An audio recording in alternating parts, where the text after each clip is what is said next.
a vystupujú, tak im zatlieskame. Čaute, čaute.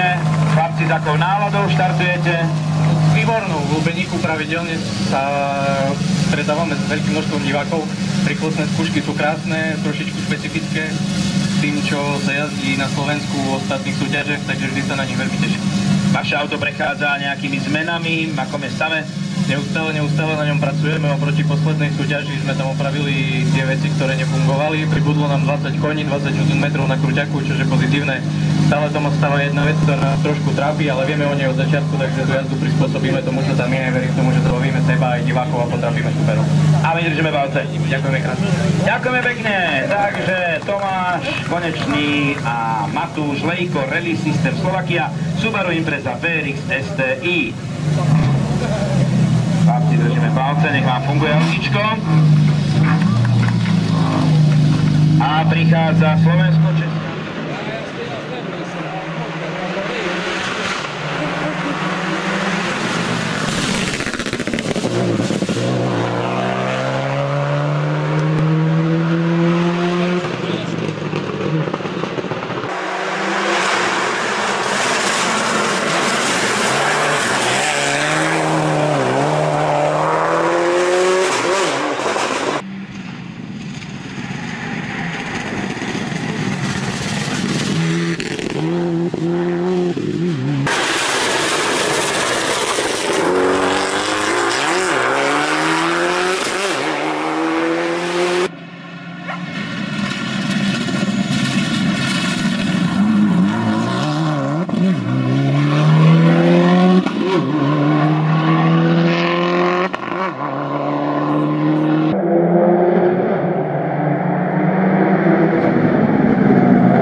Slovakia Subaru VRX STI.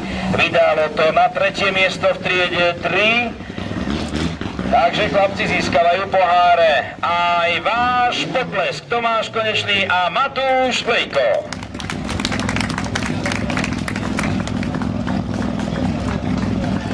Výborne. Takže chlapci, gratulácia, pozdrav. Aspoň jednou vetou. Počkaj, ešte podajte si ruku, chlapci. Ruku, fotka. Nebudeme to kaziť fotografom a médiám. Dobre, Tomáš, takže 3. miesto. Aké to bolo? Bola tam taká trošku tlačenica na čele, naháňačka, ako si to videl? Bolo to krásne, my sme sa veľmi dobre povozili, najmä na Chválovej. Tie ostatné RZ nám sedeli trošičku menej, ale celkovo odchádzame so skvelým dojmom. Tie boje boli super, my sa neustále približujeme tomu čelu, stále to auto zlepšujeme, verím tomu, že to bude takto pokračovať a že sa budeme stretávať a opúšťať súťaže vysmiatí a rozradostení všetci tak ako teraz. To vám želáme, ďakujeme pekne. Ďakujeme pekne, Tomáš Konečný, Matúš Lejko, Rally System Slovakia, Subaru VRX STI a 3. miesto v triede. Takže priatelia, to boli trojkári, ktorí si svoje miesta vybojovali na stupňoch víťazov imaginárnych. A teraz poďme k posádkam, ktorým to celkom nevydalo. Startové